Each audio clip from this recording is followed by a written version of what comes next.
नमस्कार दोस्तों, आपका स्वागत है मोर मुकुट क्लासेस की ऑनलाइन कक्षा के एक और वीडियो में, जहां पे आपकी तैयारी को हम एक कदम और आगे लेके जाएंगे, क्योंकि यहां पर मिलते हैं best quality questions for all competition exam. तो हम कर रहे हैं हिस्ट्री के हम कर रहे हैं पार्ट 4। हम पहले ही कर चुके हैं, तो ये पार्ट 5 होगा। हम हिस्ट्री के 2000 क्वेश्चन के साथ हिस्ट्री का थ्योरी के साथ हम हिस्ट्री को पूरा करने की कोशिश कर रहे हैं। अगर आपने ये सीरीज़ स्टार्टिंग से नहीं देखी है तो आई बटन में जाके उसको पहले स्टार्टिंग से देख लीजिए, फिर आप ये वीडियो भी कंटिन्यू कर सकते हैं।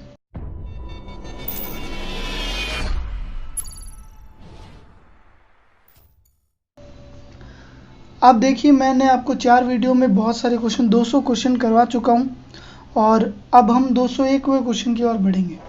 लेकिन उससे पहले मैं आपको बता दूं कि अब हम मुग़ल ईरा के बारे में पढ़ने वाले हैं, यानी कि जो मिडिवल हिस्ट्री का स्वर्ण युग है, गोल्डन ईरा जो था, उसके बारे में अब पढ़ने वाले हैं। तो सबसे ज़्यादा मिडिवल हिस्ट्री में यही इम्पोर्टेंट है, तो इसको थोड़ा ध्यान से अपन समझेंगे और इसको अच्छे से देखेंगे। चलिए शुरू करते हैं। मुग़ल वंश 1526 से लेकर 1707 और फिर 1857 की क्रांति तक मुग़ल वंश भारत को अपना प्यार बांटता है। देखिए 201वां क्वेश्चन, भारतीय इतिहास का प्रथम स्वर्ण युग किसे कहा जाता है? तो वह गुप्त काल था। तो भारतीय इतिहास का द्वितीय स्वर्ण युग किसे कहा गया था? वो मुग़ल काल था। गुप्त काल जो था वो पौराणिक हिस्ट्री का था और ये जो था वो मिडिवल हिस्ट्री का है। अगला क्वेश्चन देखिए, इसमें अब हम बाबर के बारे में शुरू करते हैं। बाबर यानी कि जो इसका पहला शासक था जिसने भारत पर आक्रमण किया और भारत में मुग़ल साम्राज्य की स्थापना की। 1526 से लेकर 1530 तक बाबर का काल रहा। तो 203वां प्रश्न ये है कि बाबर का जन्म कहाँ हुआ था? तो तुर्की में फरगना नाम की एक जगह है, वहाँ पर बाबर का जन्म हुआ था। 204, बाबर के पिता उमर शेख मिर्ज़ा तैमूर के कौन से वंशज थे? तो ये तैमूर के चौथे वंशज थे। और बाबर की जो माता थी कुतलुग निगार बेग चंगेज़ खान की कौन सी वंशज थी? तो 13वीं वंशज थी। यानी कि बाबर जो था वो फ्यूज़न था, चौथा तैमूर का वर्जन और 13वां चंगेज़ खान का वर्जन। यानी कि बाबर जो था वो 5वां वंशज था तैमूर का और 14वां वंशज था चंगेज़ खान का। बाबर कौन सी उम्र में फरगना तुर्की का शासक बना? तो 11 साल की उम्र में बाबर फरगना तुर्की का शासक बन गया था। और इसी के साथ सबसे कम उम्र का शासक कौन था भाई? वो भी बाबर ही था। लेकिन इसका सबसे कम उम्र का मुग़ल बादशाह अगर बात की जाए तो वो अकबर होगा। ठीक है। 209वां क्वेश्चन, सरपुल के युद्ध में किसकी हार हुई थी? तो सरपुल के युद्ध में बाबर की हार हो गई थी। और बाबर स्टैब्लिश होना चाहता था, स्थायी होना चाहता था। इसके लिए उसने शेबानी खान ने बाबर को हरा दिया था और वहाँ से वो बाबर चला गया था। 1504 में बाबर ने काबुल और कांधार को जीत कर अपना अधिकार कर लिया और इसके बाद 1507 में अपने आप को एक उपाधि दी। तो पादशाह या बादशाह की उपाधि किसने खुद को दी थी? तो वो बाबर था, क्योंकि बाबर स्टैब्लिश होना चाहता था, स्थायी होना चाहता था। लेकिन वहाँ पर भी स्थितियाँ सही नहीं रही। 1519 ईस्वी में भारत में प्रथम आक्रमण बेजोर के भेरागढ़ किले में किया था बाबर ने। तो ऐसा शासक जिसने युद्ध में प्रथम बार भारत में तोप और गोला बारूद का प्रयोग किया था तो वो था बाबर था। और उसने पहला आक्रमण कहाँ पर किया था? बेजोर के भेरागढ़ के किले पर आक्रमण किया था। भारत में बाबर का प्रथम आक्रमण कब हुआ था? तो 1519 में आक्रमण हुआ था। पानीपत के युद्ध में बाबर का भारत पर कितवां आक्रमण था? तो पानीपत का जो युद्ध था उसमें बाबर का 5वां आक्रमण था। उससे पहले वो 4 आक्रमण कर चुका था जिसमें वो अच्छी तरह से हार चुका था। किसके आमंत्रण पर बाबर भारत आया था? दौलत खान के आमंत्रण पर आया था और महाराणा सांगा के आमंत्रण पर बाबर भारत आया था। ठीक है। बाबर ने 1520 से लेकर 1521 तक 3 बार आक्रमण किए थे। दौलत खान लोधी के आमंत्रण पर और राणा सांगा के साथ के आश्वासन पर बाबर ने 5वां आक्रमण किया था पानीपत के युद्ध में। 1526 में पानीपत का प्रथम युद्ध बाबर ने तुलगमा युद्ध नीति से लड़ा था। ठीक है, तो अब अगला क्वेश्चन अपन देखते हैं भाई। 215 क्वेश्चन, पानीपत के युद्ध में बाबर ने कौन सी युद्ध नीति अपनाई थी? तो तुलगमा युद्ध नीति अपनाई थी। 216, पानीपत के युद्ध को जीतने के उपलक्ष्य में बाबर ने पानीपत में क्या बनवाया था? तो काबुली बाग या काबुली मस्जिद बनवाया था। पानीपत के जीतने के बाद बाबर ने कौन सी उपाधि धारण की थी? तो कलंदर की उपाधि धारण की थी। तो ये जो पहले बाबर ने ये पानीपत का युद्ध जीता, जो तुलगमा युद्ध नीति से जीता था, उसको अपन समझ लेते हैं। इस युद्ध नीति में प्रतिनिधि जो होते हैं को मजबूरन सामने से आना पड़ता है, क्योंकि एक तरफ यमुना नदी थी और दूसरी तरफ बाबर के सैनिकों ने खाई बना दी थी, तो अब सिर्फ सामने से आ सकते हैं। और तुलगमा उसमें उस्मानी विधि से उन्होंने तोपों को लगा दिया था। तोपों को लगाकर उसमें इस प्रकार लगाया कि कोई भी बच नहीं सकता था। जो सामने वाला इब्राहिम था उसके पास 1 लाख की सेना थी और बाबर के पास सिर्फ 12,000 की सेना थी। फिर भी बाबर जीत गया क्योंकि बाबर के पास तोहफे थी। जब तोहफे चली तो हाथी क्या हो गए? भटक गए और अपने ही सैनिकों को कुचल कर दूसरी तरफ वो वापस निकल गए। इस वजह से बाबर जीत गया था। जीत के उपलक्ष्य में बाबर ने वहाँ पे काबुली बाग और काबुली मस्जिद का निर्माण करवाया ही था। इसमें देखिए जो बाबर के जो 2 तोपची हैं, उस्ताद अली और मुस्तफ़ा खान, ये बहुत इम्पोर्टेंट है। ये आप याद रखिए, ये आता है इम्पोर्टेंट एसएससी के अंदर। 218 क्वेश्चन, खानवा का युद्ध बाबर और किसके बीच हुआ था? तो राणा सांगा के बीच हुआ था। क्यों हुआ था? क्योंकि बाबर को उसने आश्वासन दिया था कि मैं आकर आपकी सहायता करूंगा, लेकिन उन्होंने नहीं की थी। तो इसलिए पहले बाबर ने राणा सांगा पर ही आक्रमण किया, जिसमें राणा सांगा हार गए थे। खानवा के युद्ध में राणा सांगा के साथ कौन दे रहा था? तो महमूद लोदी और मोदिनी राय, ये दोनों ही बाबर का साथ दे रहे थे, राणा सांगा का साथ दे रहे थे। खानवा के युद्ध में बाबर ने किसको हरा दिया था और क्या नारा दिया था? पहले तो नारा ये दिया था कि जिहाद का नारा दिया था, क्योंकि जो राणा सांगा थे वो एक हिंदू थे और गैर इस्लामिक को मारना ही जिहाद कहा जाता है। ठीक है। 221वां क्वेश्चन, खानवा के युद्ध के बाद बाबर ने कौन सी उपाधि धारण की? तो गाजी की उपाधि धारण की थी। किसी गैर इस्लामिक को मारना ही, जो मारता है उसको गाजी कहा जाता है। बाबरी मस्जिद कहाँ है? तो बाबरी मस्जिद अयोध्या में है। बाबरी मस्जिद का निर्माण किसने करवाया था? मीर बाकी ने निर्माण करवाया था। मीर बाकी कौन था? सेनापति था।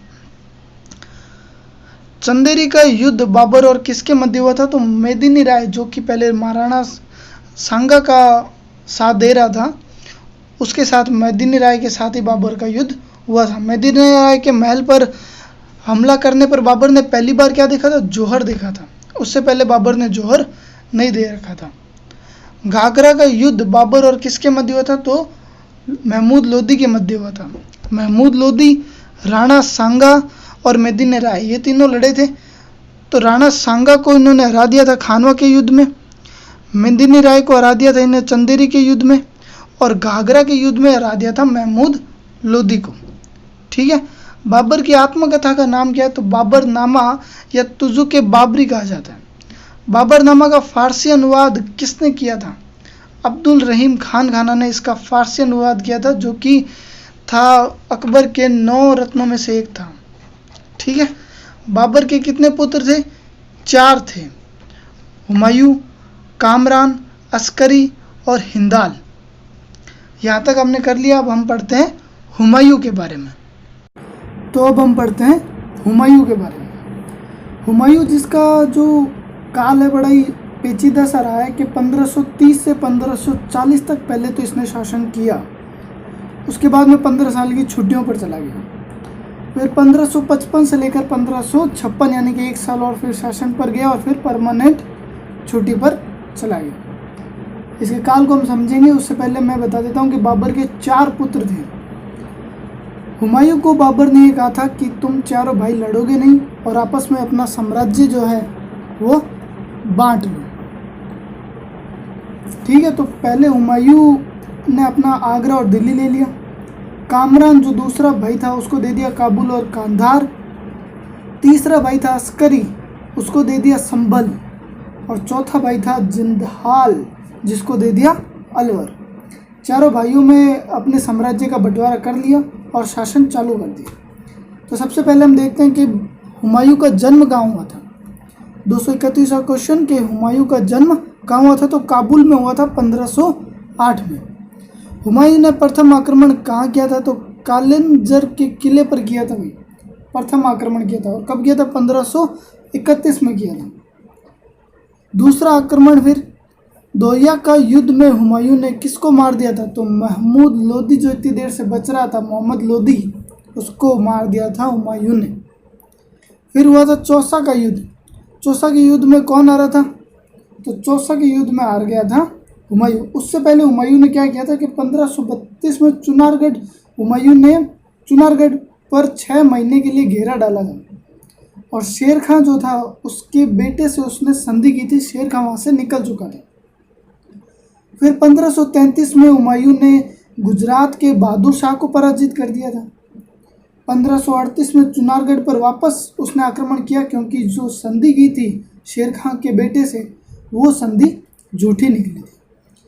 लेकिन शेर खां फिर से वहाँ से भाग चुका था। शेर खां के बारे में आगे पढ़ेंगे, बहुत ही इंटरेस्टिंग पर्सन है, तो वीडियो आप देखते रहिए। शेर खां कमाल का इंसान निकलेगा। 1539 में हुमायूं बंगाल से वापस लौटते समय युद्ध किया चौसा का, और वो हुआ था शेर खां के बीच में। ठीक है, तो उसमें शेर खान ने चौसा में हुमायूं पे हमला किया और हुमायूं हार गए। ठीक है, लेकिन हुमायूं घोड़े के साथ गंगा नदी में कूद गया, उसे मारा नहीं था वहाँ पे, गंगा नदी में कूद गया। और निज़ाम नाम का एक व्यक्ति था जिसने उसको बचा लिया था, अपनी नाव पर बैठाया और उसको वहाँ से लेकर चला गया था।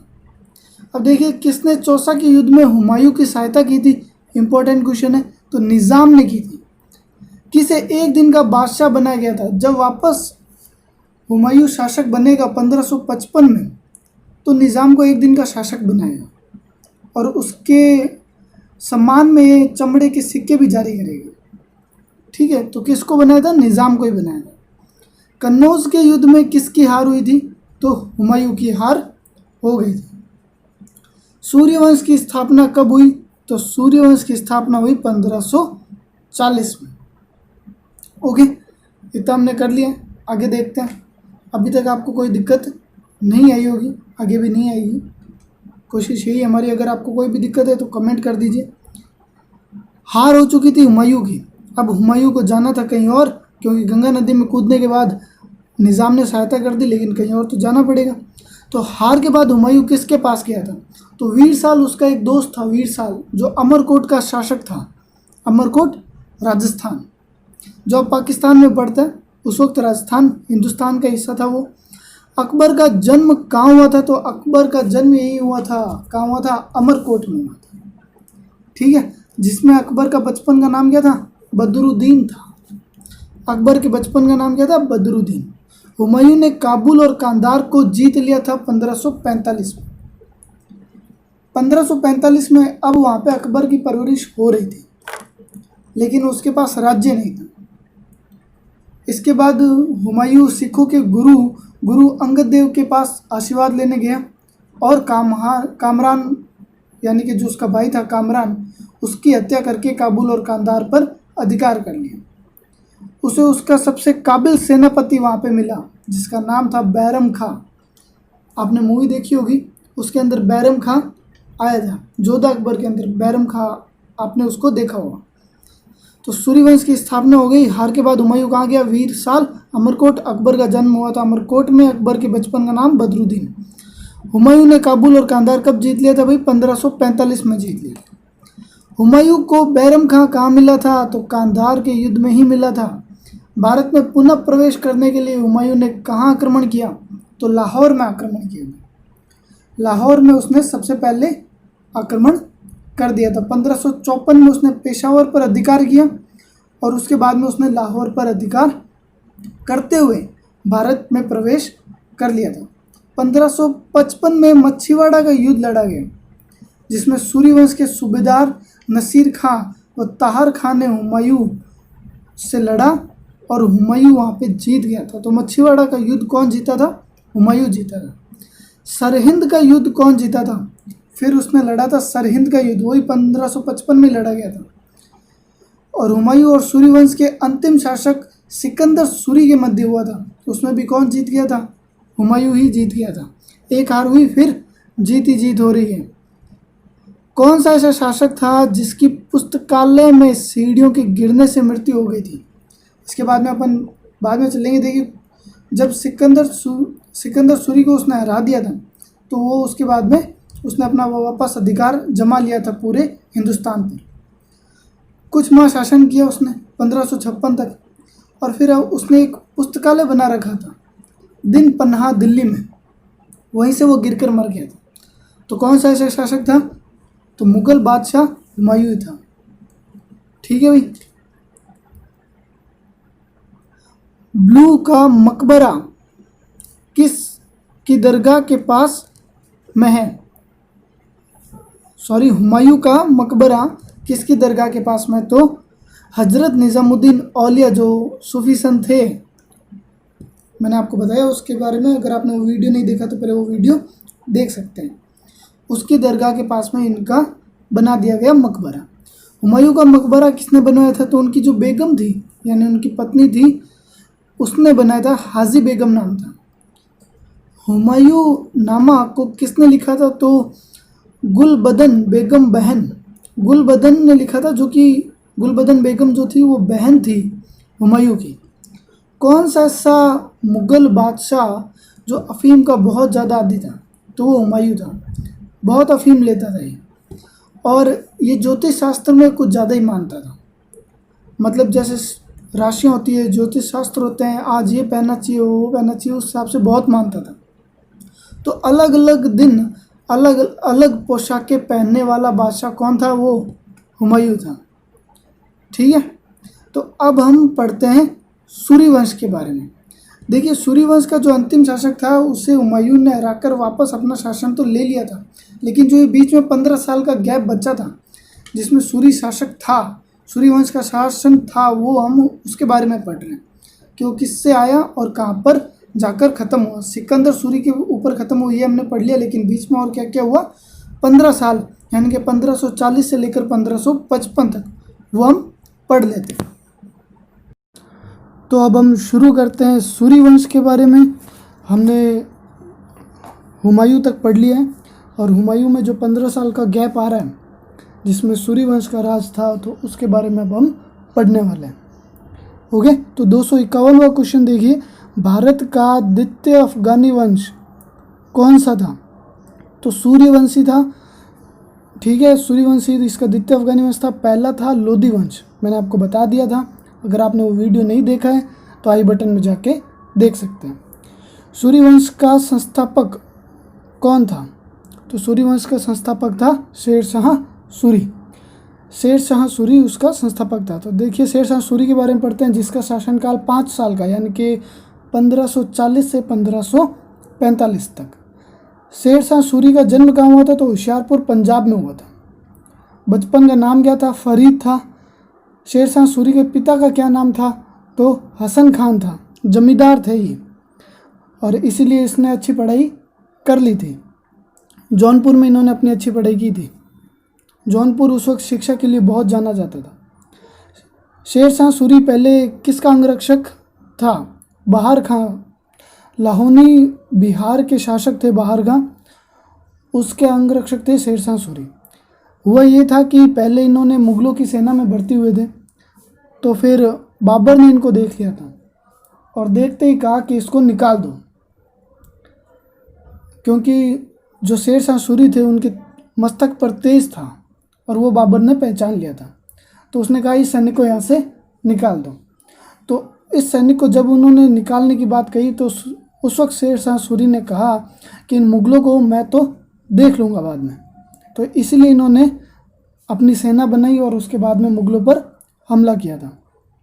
तो शेरशाह की उपाधि किसने दी थी? बहार खान ने दी थी। हुआ ये था कि बहार खान के वो एक बार अंगरक्षक बने हुए थे और एक बार उनके ऊपर शेर ने हमला कर दिया था, तो उन्होंने अकेले ही उस शेर को मार दिया था।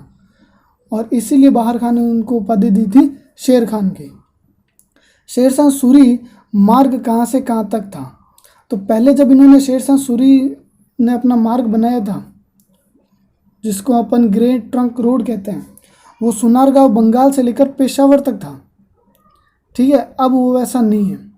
तो इसमें हुआ क्या था कि पहले तो ये बाबर खां के अंगरक्षक थे, ठीक है, और बाबर खां ने इनको उपाधि दे दी थी शेर खां की।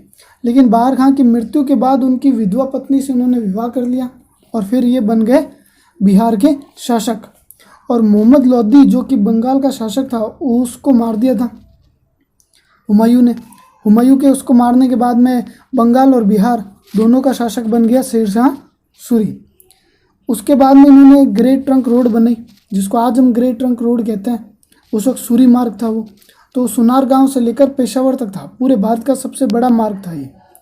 और इसके ऊपर इन्होंने 1700 सराय पत्थर लगाए, जिन दूरी मापने वाले पत्थर होते हैं वो लगवाए गए थे। वर्तमान में ग्रेट ट्रंक रोड कहाँ से कहाँ तक है? तो अमृतसर से कोलकाता तक बची है ये। शेरशाह सूरी मार्ग पर कितने सराय लगाए? तो मैंने भी बताया कि 1700 सराय उन्होंने लगाए थे। चांदी का रुपया किसने चलाया था? जो रुपया नाम था वो यहीं से लिया गया था। इन्होंने चांदी के सिक्के चलाए, जिसको रुपया कहा था, तो वो शेरशाह सूरी ही थे। मलिक मोहम्मद जायसी ने पद्मावत लिखी थी, वो किसके काल में लिखी थी? तो वो शेरशाह सूरी के काल में ही लिखी थी। हालांकि हुई वो पहले थी, लेकिन लिखी इसी काल में गई थी। भारत में डाक व्यवस्था किसने शुरू की थी? तो शेरशाह सूरी ने ही डाक व्यवस्था शुरू की। यानी कि भारत का उत्थान अगर किसी ने अपने कम समय में किया है तो वो शेरशाह सूरी ने किया है। अलाउद्दीन के द्वारा शुरू की हुलिया दाग प्रथा वापस शुरू कर दी, किसने की थी? शेरशाह सूरी ने की थी। हुलिया प्रथा मैंने आपको पहले बता दिया, अगर अलाउद्दीन वाला आपने वीडियो नहीं देखा है तो वो पहले देख लीजिए। पाटलिपुत्र का नाम बदलकर पटना किसने कर दिया था? तो शेरशाह सूरी ने कर दिया था। शेरशाह सूरी का मकबरा कहाँ है? तो सासाराम, बिहार। बिहार में एक जगह है सासाराम, वहाँ पर शेरशाह सूरी का मकबरा है। और 1545 में कालिंजर अभियान के दौरान अग्नेस्त्र एक तोप थी, उसको चलाया गया था और उससे वो मर गए थे। ठीक है, तो अगला जो इसका शासक है वो इस्लाम शाह सूरी है, जिसका 10 साल का शासनकाल था, लेकिन उन्होंने अपने शासनकाल में कुछ नहीं किया, वैसा मजे मारे, तो वो उसके बारे में कुछ भी खास नहीं है। फिर आए आदिल शाह सूरी। इसमें बस इतना है कि इनका जो सेनापति था वो हेमू था। हुमायूं की मृत्यु के बाद में दिल्ली का शासक बनेगा और जो अकबर के साथ पानीपत का दूसरा युद्ध लड़ेगा। पहला युद्ध लड़ चुके थे बाबर और अब दूसरा युद्ध लड़ेगा अकबर पानीपत का। तो चलिए अब देखते हैं हेमू का आगे आएगा, उसके बाद में पहले अपन इस वंश को ख़त्म कर देते हैं। सिकंदर सूरी, ये इसका अंतिम शासक है, ठीक है, और उसके बाद में आ जाएगा अकबर, यानी कि जलालुद्दीन मोहम्मद अकबर। ये मुगलों का सबसे काबिल शासक रहा और इसके काल में सबसे ज़्यादा भारत का उत्थान हुआ। भारत की कलाकृति सबसे ज़्यादा उत्पन्न और आगे जो बढ़ी वो इन्हीं के काल में थी। अकबर के बारे में थोड़ा बहुत अपन पहले पढ़ चुके हैं, अब डिटेल में पढ़ रहे हैं। अकबर का शासनकाल 1556 से 1605 तक था। ठीक है, शुरू करते हैं। अकबर का जन्म कहाँ हुआ था?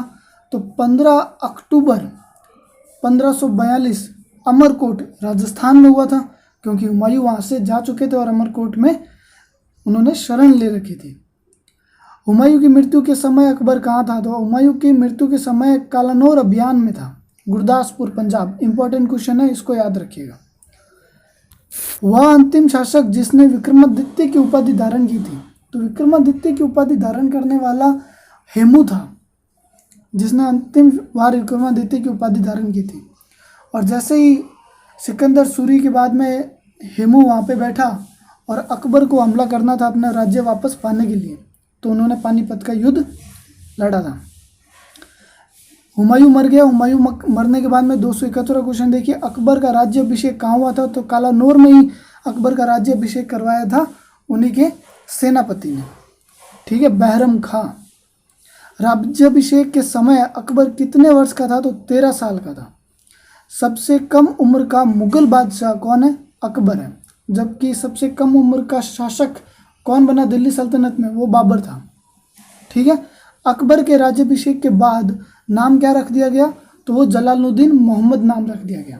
पहले इनका नाम बदरुद्दीन था, उसके बाद में जलालुद्दीन मोहम्मद रख दिया गया। लेकिन अभी भी अकबर नाम नहीं है, वो आगे आएगा।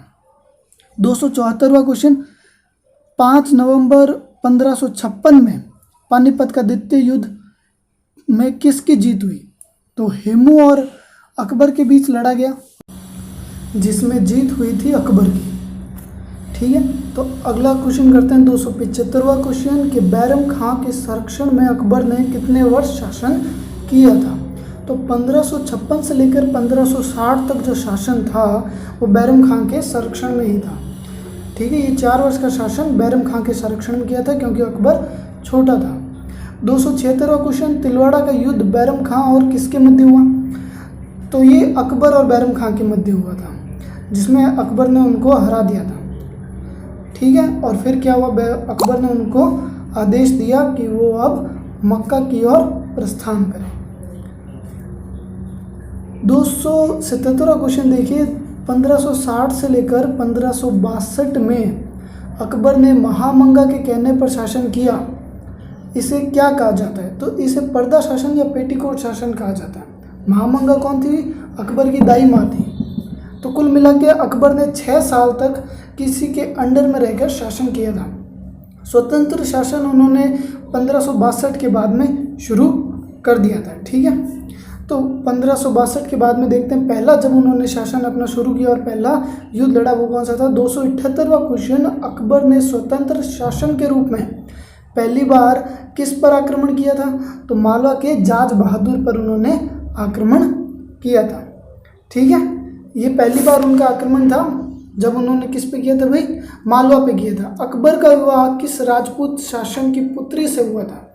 तो राजा भारमल की पुत्री हरखाबाई से हुआ था, क्योंकि राजा भारमल ने उनकी अधीनता स्वीकार कर ली थी। अकबर ने उनको कहा था या आप अधीनता स्वीकार कर लीजिए या लड़िए, लेकिन अकबर की सेना बहुत बड़ी थी, वो लड़ नहीं सकते, इसलिए उन्होंने अधीनता स्वीकार की और उसी के तहत हरखाबाई का विवाह करवा दिया गया अकबर से। इतिहास में हमें जोधा अकबर दिया जाता है, जबकि जोधा बाई जो थी वो अकबर की पुत्र वधू थी और उनकी जो वधू थी, उनकी जो पत्नी थी, उसका असली नाम हरखाबाई था। 280वां क्वेश्चन, हरखाबाई किस नाम से प्रसिद्ध हुई? तो मरियम उस जमानी नाम से हरखाबाई को प्रसिद्ध किया गया था। ठीक है। 281वां क्वेश्चन कि मुगल वंश के किस शासक ने दास प्रथा, सती प्रथा, जजिया कर, तीर्थ कर आदि सभी को समाप्त कर दिया था? तो वो था अकबर। इतने सारे कर समाप्त कर दिए। उसके बाद में 281वां प्रश्न कि मुगल वंश के किस शासक ने दास प्रथा, सती प्रथा, जजिया कर, तीर्थ कर इन सभी को समाप्त कर दिया था? तो था अकबर। इन सबको समाप्त करने के बाद जनता को बहुत राहत मिली और इसीलिए उन्होंने अकबर को नवाजा उसी के नाम से, जिसको हम आज जानते हैं, वो था अकबर। तो इन सभी से खुश होकर, मुक्त होकर जनता ने कौन सी उपाधि दी उनको? अकबर की उपाधि दी थी। अकबर किसका अनुयायी था? तो शेख सलीम चिश्ती का अनुयायी था। 284वां क्वेश्चन कि सलीम का जन्म किस कुटिया में हुआ था? शेख सलीम चिश्ती जी की कुटिया थी जहाँ पे अकबर का जन्म हुआ था। सलीम का जन्म हुआ था। गुजरात को जीतने के बाद फतेहपुर सीकरी में क्या बनवाया गया? तो बुलंद दरवाज़ा बनाया गया। अकबर एक ऐसा मुगल बादशाह था जिसने गुजरात को भी जीत लिया था। अकबर के द्वारा करे गए अन्य कार्य में कौन कौन से भी? आगरा का किला है, वो अकबर ने बनवाया। इलाहाबाद का किला, लाहौर का किला, इबादत खाना, पंचमहल, मौर्य महल, सलीम चिश्ती का मकबरा, ये सब के सब किसने बनवाए थे भाई? अकबर ने बनवाए थे। हो गया। अकबर ने अपनी राजधानी आगरा से कहाँ स्थानांतरित की? फतेहपुर सीकरी में कर ली थी। इतना कुछ वहाँ पे बनवाया तो अब राजधानी वापस शिफ्ट करना बनता भी था। 288वां प्रश्न, हल्दी घाटी का युद्ध अकबर और किसके मध्य हुआ था? तो महाराणा प्रताप के मध्य हुआ था। बहुत ही शानदार युद्ध था और महाराणा प्रताप की पूरी जीवनी अपन अलग से करेंगे, उसका वीडियो अपन सेपरेट अलग से बनाएंगे। हल्दीघाटी के युद्ध में अकबर का सेनापति कौन था? तो मान सिंह था। कौन था मान सिंह? मान सिंह जो हरखाबाई थी उनका भतीजा था। 1577 में अकबर ने अपने मित्र व सिखों के चौथे गुरु रामदास को 5000 बीघा जमीन उपहार में दे दी, जहाँ पर उन्होंने बसा दिया रामदास नगर, जिसको आज हम क्या कहते हैं? अमृतसर कहते हैं। और जहाँ पर क्या बना हुआ है? गोल्डन टेम्पल बना हुआ है। अकबर ने कौन से धर्म की स्थापना की थी? तो अकबर ने एक ही धर्म की स्थापना की थी, जिसे कहते हैं दीन इलाही। दीन इलाही धर्म था, जिसको भी यह धर्म अपनाना था वो बिना किसी हेजिटेशन के इसको अपना सकता था। लेकिन अफसोस की बात, इसको किसी ने नहीं अपनाया, सिर्फ एक को छोड़कर, और वो इनका ही दोस्त कौन था? बीरबल था। एकमात्र हिंदू जिसने दीन इलाही को अपनाया था वो कौन था? बीरबल था। बीरबल का वास्तविक नाम कौन था? वास्तविक नाम क्या था भाई बीरबल का? वो था महेश दास। अकबर ने पुनः राजधानी आगरा स्थानांतरित कर दी थी। कब की थी? 1583 में। क्यों की थी? क्योंकि वहाँ पे फतेहपुर सीकरी में रहना उनके लिए थोड़ा मुश्किल हो गया था, सुविधाओं के अभाव के कारण। अकबर के साहित्य स्वर्ण काल में कौन से दो चित्रकार मशहूर हुए? तो दशवंत और बसावर। इसी वजह से अकबर का जो काल था वो साहित्य के काल में बहुत आगे बढ़ गया था। अगला प्रश्न देखते हैं। 214वां क्वेश्चन के अकबर ने कौन से महाकाव्य को फारसी में अनुवादित करवाया था? तो पूरे विश्व का सबसे बड़ा महाकाव्य महाभारत, उसको फारसी में अनुवादित करवाया था अकबर ने। ठीक है। अब्दुल कादिर बुदियानी ने महाभारत को फारसी में अनुवाद किया था। किस नाम से किया था भाई? रजमन नामा नाम से किया था। भारत में आने वाला पहला थल मार्ग से अंग्रेज कौन था? अकबर के शासन में आया था, वो जॉर्ज मिल्डनहाल था। और अकबर के दरबार में आने वाला अंग्रेज कौन था? वो रॉल्फ फ्रेंच था। जॉर्ज मिल्डनहाल भारत आया था अकबर के काल में, लेकिन उनके दरबार में नहीं आया था। रॉल्फ फ्रेंच उनके दरबार में भी आकर गया था। ठीक है। और फिर 1598 में ये हुआ कि सलीम ने पुर्तगालियों के साथ मिलकर इलाहाबाद को स्वतंत्र शासन घोषित कर दिया था। सलीम को सभी मुगलों की बिगड़ी औलाद कहा करते थे। 1602 में भी अबुल कादिर जो था उसकी क्या हुई? हत्या कर दी थी वीर सिंह बुंदेला और सलीम ने मिलकर। अकबर इससे बहुत नाराज़ हो गया था और जो खुसरो था सलीम का बेटा यानी कि अकबर का पोता, उसको अपना उत्तराधिकारी घोषित कर दिया था। अंतिम समय में अकबर ने सलीम को माफ़ भी कर दिया। जब उसका अंतिम समय आया जाने का तब उसने सलीम को माफ़ कर दिया था। लेकिन जो ये पिता के खिलाफ विद्रोह करने की जो परंपरा थी वो शुरू कहाँ से हुई थी? वो अकबर के ही काल से हुई थी।